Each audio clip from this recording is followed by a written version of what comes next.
एनमजमव्ययम् कथं स पुरुषः पार्थ कं घातयति हन्तिकम् वासांसि जीर्णानि यथा विहाय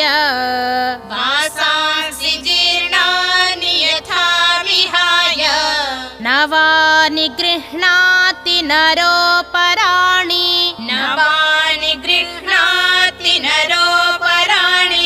तथा शरीराणि विहाय जीर्णानि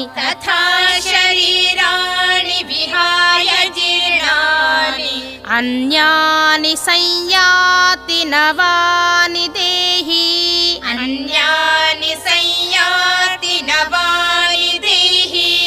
नैनं छिन्दन्ति शस्त्राणि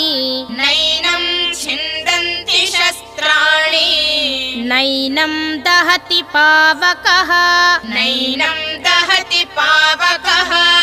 न चैनं क्लेदयन्त्यापो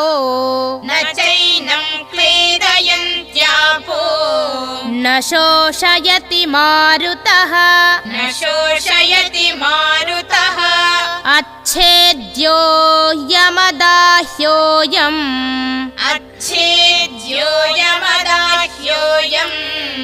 अक्लेद्यो शोष्य एव च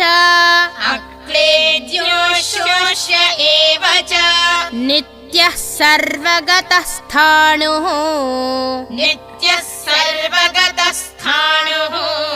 अचलोऽयं सनातनः अव्यक्तोऽयमचिन्त्योऽयम् अविकार्योऽयमुच्यते तस्मादेवं विदित्वैनं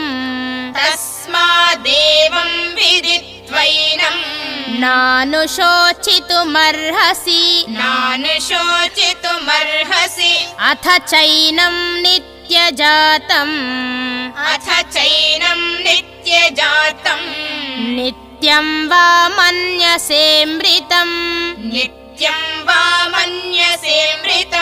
तथापि त्वं महाबाहो नैवं शोचितुमर्हसि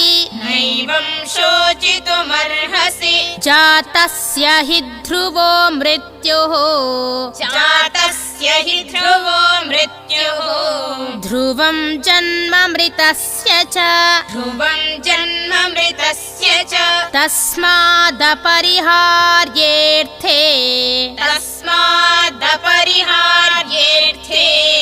न त्वं शोचितुमर्हसि अव्यक्तादीनि भूतानि व्यक्तमध्यानि भारत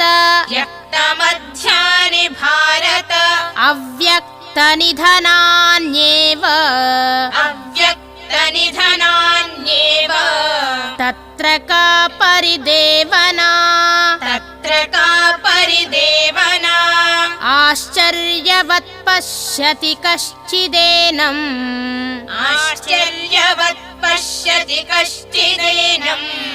आश्चर्यवत् वदति तथैव चान्यः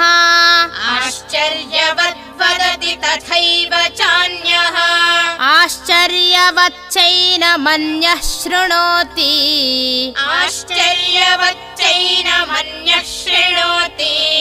श्रुत्वाप्येनं वेद न चैव कश्चित्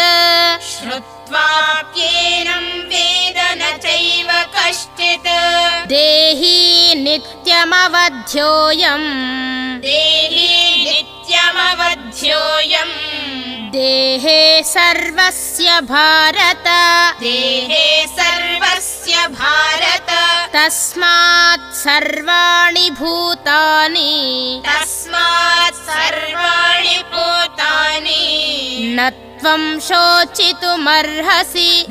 त्वं शोचितुमर्हसि स्वधर्ममपि चावेक्ष्य न विकम्पितुमर्हसि धर्म्याधियुद्धात् श्रेयोऽन्यत्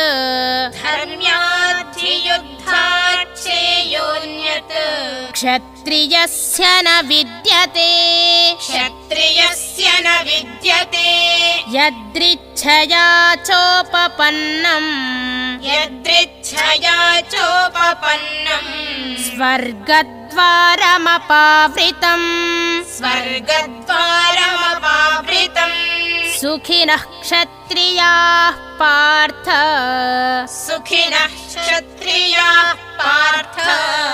लभन्ते युद्धमीदृशम् अथ चेत्त्वमिमं धर्म्यम् सङ्ग्रामं न करिष्यसि ततः स्वधर्मं कीर्तिं च हित्वा पापमवाप्स्यसि अकीर्तिं चापि भूतानि कथयिष्यन्ति ते व्ययाम् सम्भावितस्य च कीर्तिः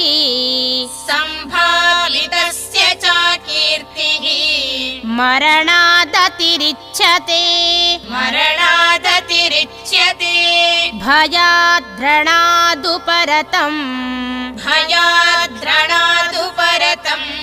मन्स्यन्ते त्वां महारथाः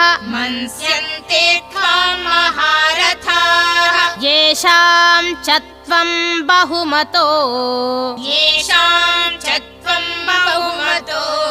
भूत्वा यास्यसि लाघवम्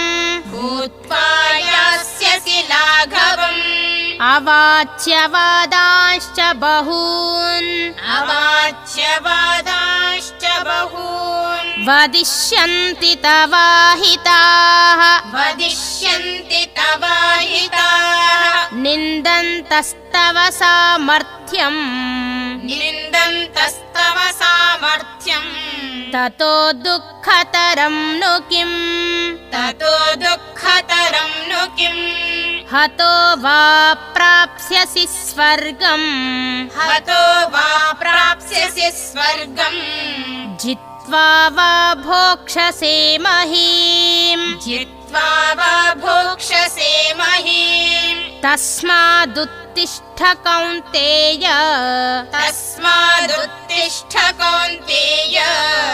युद्धाय कृतनिश्चयः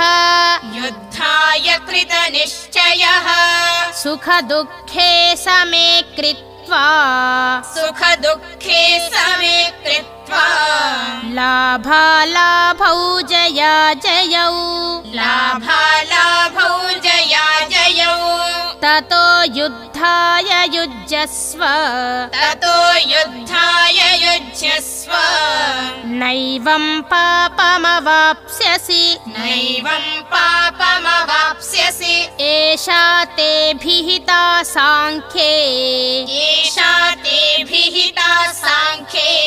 बुद्धिर्योगे त्विमां शृणु बुद्ध्या युक्तो यया पार्थ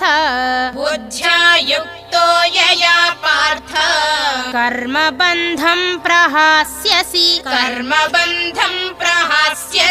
नेहाभिक्रमनाशोऽस्ति प्रत्यवायो न विद्यते स्वल्पमप्यस्य धर्मस्य